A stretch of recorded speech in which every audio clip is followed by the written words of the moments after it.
If you have the space and you're getting serious about growing, greenhouse tunnels are a must-have piece of equipment.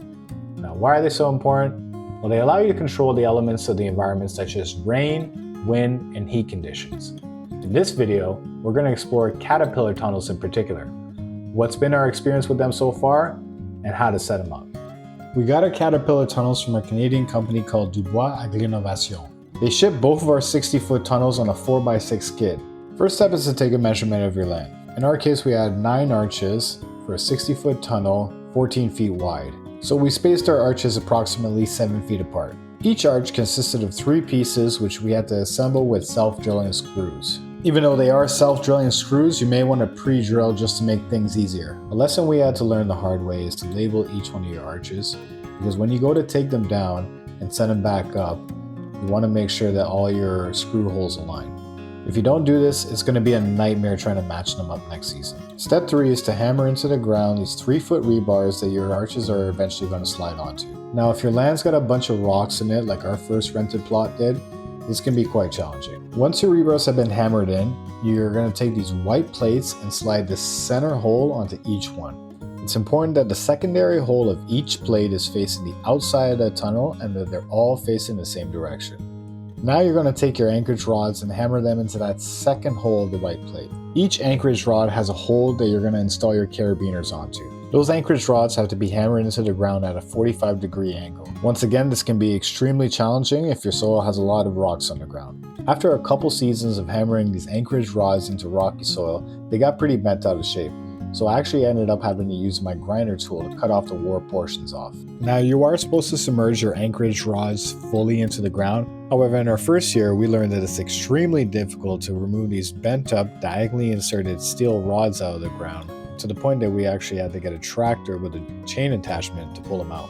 Now we hammer them in about 2 feet deep with 1 foot out, strong enough to hold the ropes down, but not deep enough to make it impossible to pull out. Once you've hammered into the ground your steel rod rebars and your anchorage rods, next step is to install 2 T-posts on each end of the tunnel. On each end, the first T-post is meant to anchor in your strapping that's going to connect all your arches. The second T-post is going to be hammered in about 5 feet behind your first one, and this one is meant to hold on to the ends of the tunnel. Okay, so hammer time's over. Now you're going to go ahead and take your assembled arches and slip them onto all the steel rod rebars that you installed previously. Arches are up. Next step, install stiffeners. Our tunnel came with 4 sets of stiffeners, each comprising of 3 pieces for assembly, 2 end pieces and 1 middle piece.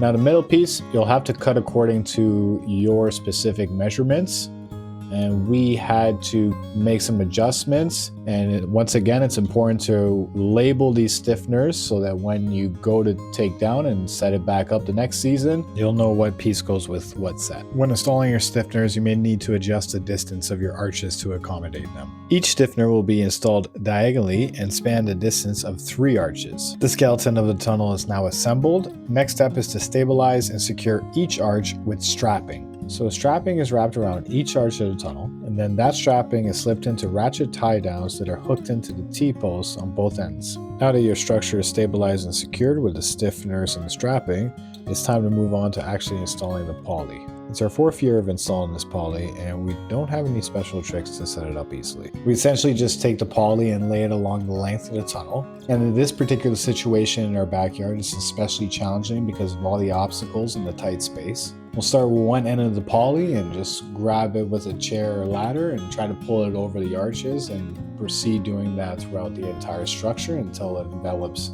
all the arches. You're going to take the end of your poly and wrap it around that second T-post in a ponytail style. When you're wrapping that ponytail around your T-post, make sure that you're pulling that poly as tight as possible so that there's no folds throughout your tunnel. Make sure it's secured properly so the wind doesn't blow open the ends of your tunnel. If you have 2 T-posts so you can slip that ponytail through and anchor it in that way, that will work even better. Once your ponytails on both ends of the tunnel are secured and pulled as tightly as possible, it's time to move on to your final step, anchoring the entire structure down with ropes. Alright, so now for the easy part is tying your tunnel down with your polyester ropes. If you did get your Caterpillar tunnel kit from Dubois Caterpillar Tunnel, you got a polyester rope roll with it.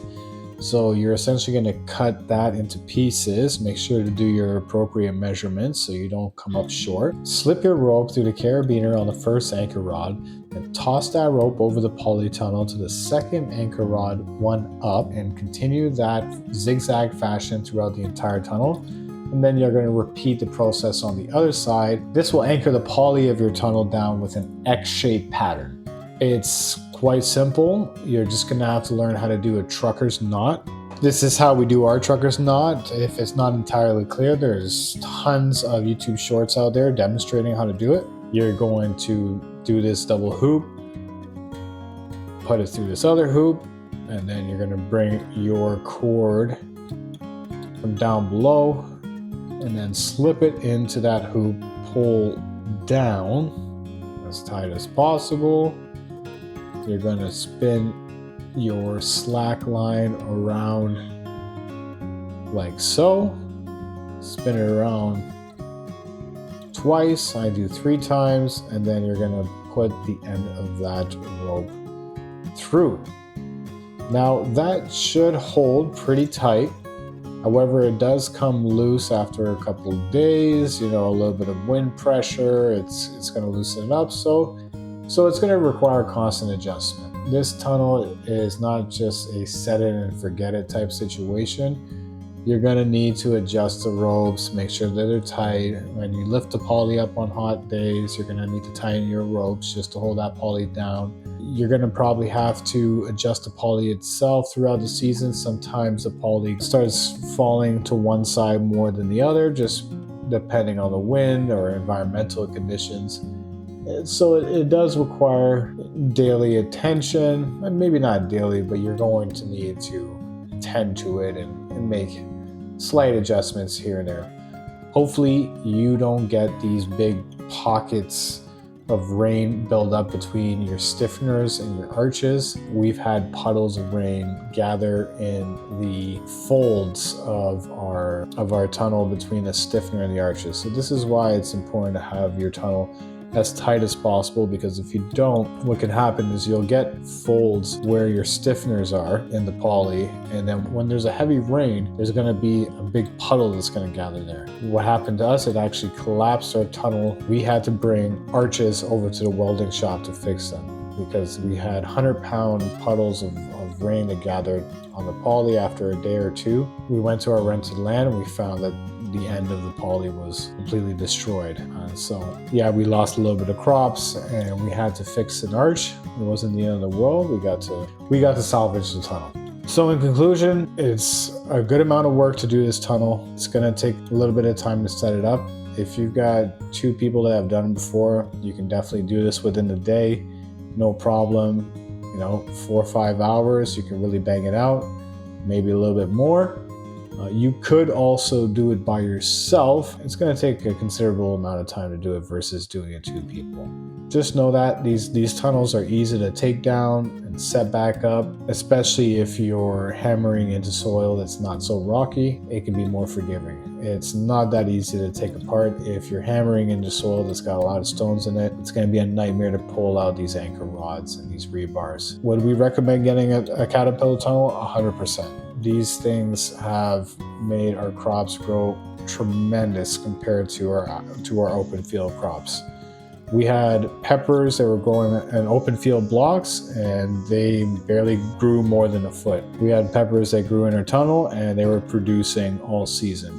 There was farmers that were growing tomatoes outside last year and they had blight destroy their tomatoes. Meanwhile, ours in the tunnel were fantastic. So tunnels are an amazing tool. They're totally a must-have if you're getting serious about gardening and you have the space. They're going to allow you to extend your growing season by protecting crops from cold temperatures, wind damage, and excessive rain, which could cause soil erosion, and it effectively creates a microclimate. That can significantly boost your yields and income potential if you are bringing your crops to market, especially your high-value crops. You can have increased crop quality due to reduced exposure to pests, diseases, like when rain drops on the ground, for example, and that splashes onto your tomato leaves, that can create diseases. However, with a greenhouse tunnel, you'll have irrigation and you won't have to worry about that. All in all, it's a must-have structure if you do have the space and the money. I definitely recommend it. If you have any questions, feel free to give us a comment and I will answer every question there is. Thanks for watching. See you next time.